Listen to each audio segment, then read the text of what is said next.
Kalau kau dapat 10,000 pun, kau akan bagi 5 orang. Ada tak buat perbincangan dengan Mimi? Mungkin ada satu hari nanti nak buat mini reunion, walaupun Jojo dah tak ada dalam 1HM tu. Mungkin satu hari nanti kumpulan ini kalau kita dapat dilihat di atas pentas ke, ataupun mencari pengganti untuk Jojo. Susah. Orang boleh ganti tempat dia as a rapper, tapi as a person tak boleh. Takkan dapat. Saya masuk One Nation pun disebabkan dia. Pasal saya memikirkan selalu, bila saya masuk ke dalam sana, saya boleh bantu dia. Jadi itulah disebab kenapa dia panggil saya masuk dalam One Nation, dan kenapa saya accept. Memang saya kenal Mimi dan saya memang rapat dengan Mimi juga, tapi saya lebih rapat kepada arwah. Jadi kalau nak cakap untuk menjadikan satu comeback without him, saya takkan ada dengan One Nation. Saya dengan One Nation disebabkan arwah, bukan disebabkan duit. No, duit ni takkan ada apa pun dalam grup. Kalau kau dapat 10,000 pun, kau akan bagi 5 orang. Kalau nak tubuhkan One Nation untuk comeback dengan bincang dengan Dira Mimi, mungkin buat persembahan ke, kalau kita dapat tengok macam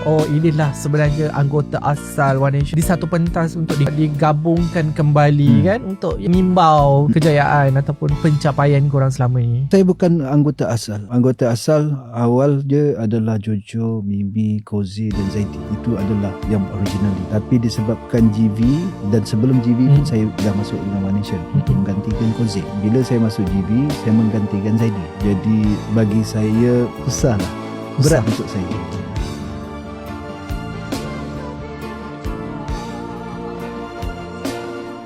Audio Plus.